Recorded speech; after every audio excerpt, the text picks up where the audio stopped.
Hola, ¿qué tal? Muy buenas tardes. Mi nombre es Antonio Victoriano González. Soy estudiante del octavo cuatrimestre de la licenciatura en Administración de Ventas. El día de hoy, en atención a la actividad integradora del curso de Publicidad y Relaciones Públicas, impartido por el asesor, el doctor en Administración Eduardo Álvarez Avelino, realizaremos esta presentación que es un análisis sobre casos publicitarios reales en donde se ven involucradas las partes que se estudiaron a lo largo del curso, es decir, la publicidad y las relaciones públicas. En el contexto actual de la comunicación global e instantánea, la reputación se ha consolidado como el activo intangible más valioso y a la vez más vulnerable de cualquier organización o figura pública. Como se estudió en este curso, la comunicación empresarial en tiempos de crisis ya no es un evento fortuito, sino una contingencia que requiere preparación, planes de acción claros y una etiqueta rigurosa en contenidos digitales. El presente análisis examina 5 casos mediáticos contemporáneos bajo la lente de las relaciones públicas y la publicidad.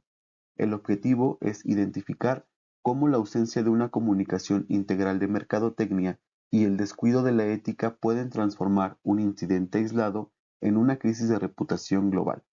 A través de este ejercicio, se busca aplicar los modelos de gestión de crisis y el marco legal ético para proponer acciones correctivas que salvaguarden la integridad institucional y personal en la era de las redes sociales. El análisis de los casos de publicidad y relaciones públicas que realizaremos son 5. El caso 1 es el de Jimena Pichel en la Ciudad de México. En julio de 2025, la modelo de origen argentino Jimena Pichel insultó a un oficial de tránsito en la colonia Condesa tras la colocación de un inmovilizador en su vehículo. El video se viralizó por sus expresiones discriminatorias como pinche negro o gata de. En el análisis del curso podemos ver que es un discurso clasista y xenófobo basado en un complejo de superioridad. La cobertura fue masiva en medios nacionales y en redes sociales. Los principales implicados fueron la Policía de la Ciudad de México, la comunidad argentina en México, vecinos e incluso marcas asociadas con la influencer, además del riesgo de deportación, cárcel y veto publicitario, que fueron las posibles consecuencias que pudo haber enfrentado esta influencer. El marco legal y ético es, en el caso de legal, la violación al Código Penal de la Ciudad de México, el artículo 206, y obviamente en el caso ético, los principios de convivencia. ¿Cuál fue el impacto del caso? Vinculación a proceso legal por discriminación, con una posible pena de 1 a 3 años, pérdida de contratos con marcas con las que trabajaba la influencer y además el linchamiento digital que sufrió. La respuesta de la crisis fue tardía, pues intentó justificarse diciendo que el video estaba incompleto, publicó una carta de disculpas solo tras su denuncia formal. De manera correctiva, yo propongo que debe cumplir la suspensión condicional, que son 6 meses de residencia física aquí en el país, según lo que pude investigar. Además, servicio comunitario en áreas de derechos humanos y una baja de su perfil público. Caso número 2, entrevista de Cristian Nodal con Adela Micha. En agosto de 2025, el cantante Cristian Nodal ofrece una entrevista vulnerable para aclarar su situación sentimental con su entonces pareja Ángela Aguilar y Castro. El análisis del discurso es que fue un visible intento de victimización y control de narrativa que falló por contradicciones en las fechas de sus relaciones. ¿Quiénes son los involucrados? Fanáticos, en este caso Casu, Ángel Aguilar, la industria musical y los patrocinadores. El impacto pues fue una crisis de credibilidad para el cantante, un impacto de redes sociales como son los memes de su vida privada, críticas de colectivos feministas por la rapidez de sus cambios de pareja y, aunque no se había afectado de manera legal, sí en la parte ética de la comunicación personal.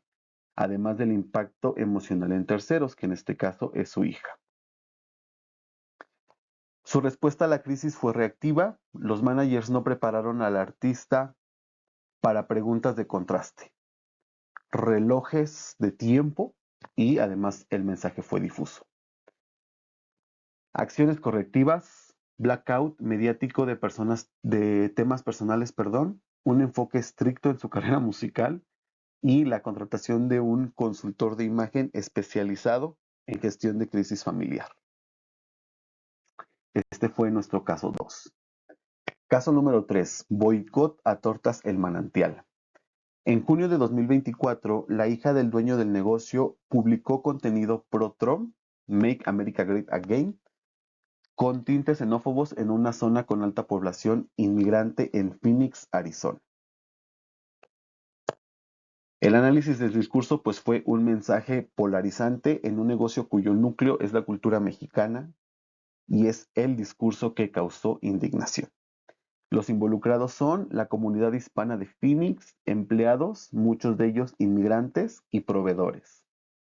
El impacto pues fue un boicot masivo, caída de reseñas en Google, pérdida estimada del más de 40% de ventas en las primeras semanas.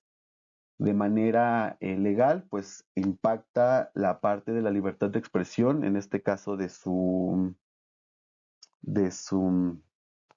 este, de sus dueños contra el derecho al boicot por parte de los consumidores. Éticamente, una desconexión total con su base de clientes. La respuesta de la crisis, pues, fue también baja. El dueño subió un video apelando a sus raíces inmigrantes, pero sin ofrecer una disculpa clara por el discurso de su hija. De manera correctiva, yo propongo una desvinculación familiar de la administración. Además, pues se pueden hacer programas de donaciones a ONGs de apoyo, cambio de identidad visual para mitigar el estigma de la marca.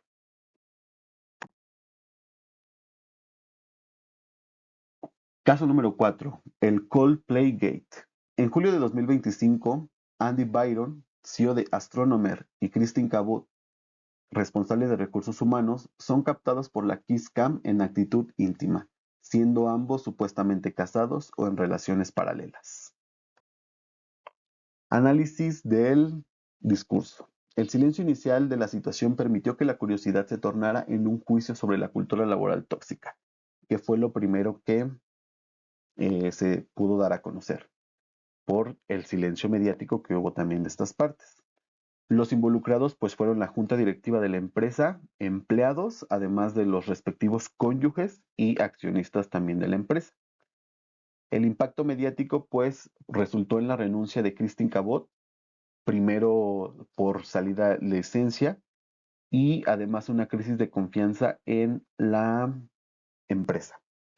Bajo un marco ético sabemos que existe un conflicto de interés severo, pues el jefe de recursos humanos no puede tener una relación con el CEO por imparcialidad. En el caso de la respuesta a la crisis, pues fue desastrosa. Circuló una disculpa falsa que los medios tomaron como real. Además, la empresa tardó días en aclarar la falsedad. Como acciones correctivas que yo propongo para este caso, tenemos una auditoría externa de clima laboral, actualización de políticas en la empresa de fraternización y nombramiento de una dirección interina con un perfil ético intachable, que son las acciones que en la empresa en la que actualmente trabajo tenemos. Caso 5. El USA Open de tenis, gorra arrebatada por Piotr Serek. El CEO polaco Piotr Serek le quita una gorra firmada por Kamil Marszak a un niño. El video muestra al niño reclamando y al CEO ignorándolo. Vaya caso mediático. Análisis del discurso, pues la expresión dio la imagen de un bully corporativo. El discurso inicial, presuntamente falso pero viral, de El mundo es para los vivos, agravó el caso. Los participantes fueron Brock, que es el niño, su familia, el abierto de tenis y el empresario, el CEO. Impacto mediático. El hundimiento de la calificación de su empresa en Google. Además, una condena global del tenis y celebridades.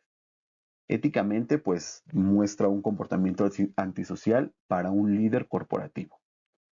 ¿Cómo fue su respuesta de crisis? Pide perdón en Facebook semanas después alegando una confusión, pero el daño a la marca ya estaba globalmente escandalizado, entonces pues también fue una crisis muy baja, una respuesta, perdón, muy baja. Acciones correctivas que yo propongo, pues donación significativa de programas de tenis, además una invitación pública al niño para resarcir el daño y pues obviamente regresar la gorra. Ok, entonces de manera muy general, para no tomar más del tiempo que se nos pidió, pues esos fueron los casos, el análisis que yo pude encontrar en Internet. De manera general, el cuadro comparativo nos muestra los detonantes, el nivel de riesgo y la consecuencia principal, además de la calidad de respuesta. En el caso, por ejemplo, de Pichel, pues tenemos un detonante que es racismo y discriminación, nivel de riesgo crítico, que puede llegar a ser legal, la consecuencia principal, pues una vinculación a proceso y una calidad muy mala de respuesta. En el caso, por ejemplo, de las tortas El Manantial, polarización política, un nivel de riesgo alto, que fue financiero, la consecuencia principal pues, fue el boicot y una calidad también muy mala.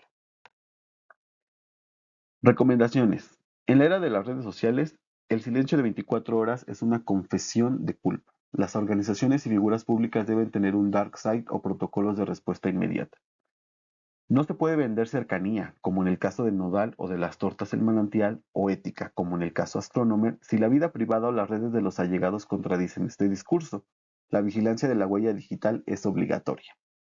Un error común es justificar el hecho. Estaba borracho o el video está cortado, como dijo la señorita Pichel. Una disculpa efectiva debe ser rápida, sincera y reparadora. El análisis de estos casos reales me permite concluir que la gestión de crisis no debe ser una reacción improvisada, sino una extensión de la cultura organizacional y los valores éticos que hemos estudiado.